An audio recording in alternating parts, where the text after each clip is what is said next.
But who would decide? પણ કોણ નક્કી કરે?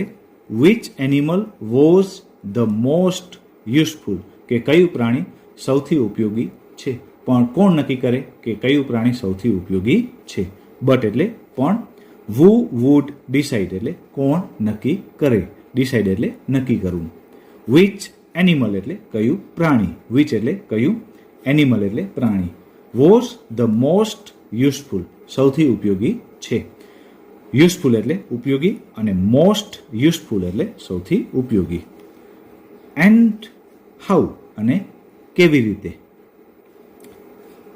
The elephant is used for riding. હાથી સવારી માટે ઉપયોગી છે અથવા તો હાથીનો ઉપયોગ સવારી માટે થાય છે. ધ એલિફન્ટ એટલે હાથી, એલિફન્ટ મીન્સ હાથી. ઇઝ યુઝડ એટલે ઉપયોગ, હાથીનો ઉપયોગ થાય છે. ધ એલિફન્ટ ઇઝ યુઝડ એટલે હાથીનો ઉપયોગ થાય છે. ફોર રાઇડિંગ એટલે સવારી કરવા માટે, રાઇડ એટલે સવારી કરવી. The camel is useful in the desert. ઊંટ રણમાં ઉપયોગી છે.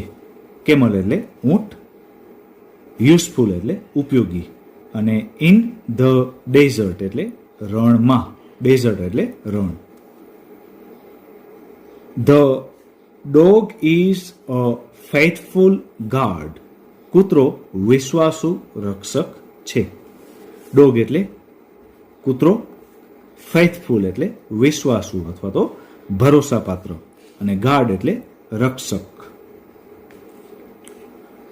The cow gives milk. ગાય દૂધ આપે છે. કાઉ એટલે ગાય, ગિવ્સ મીન્સ આપે છે, અને મિલ્ક એટલે દૂધ. ગાય દૂધ આપે છે.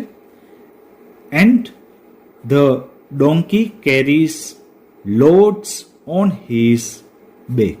અને ગધેડો તેની પીઠ પર ભારે વજન ઉપાડે છે. ડોંકી એટલે ગધેડો, કેરીઝ એટલે ઉપાડે છે અથવા તો ઉચકે છે. કેરી એટલે ઉચકવું અથવા તો વસ્તુને એક જગ્યાએથી બીજી જગ્યાએ લઈ જવું, વહન કરવું. લોડ્સ એટલે ભાર અથવા તો વજન. ઓન હિઝ બેક એટલે તેની પીઠ પર, બેક એટલે પીઠ. ધેરફોર તેથી, ધેરફોર એટલે તેથી. Each and every animal is useful in his own way. તેથી દરેક પ્રાણી પોતાની રીતે ઉપયોગી છે. Each and every animal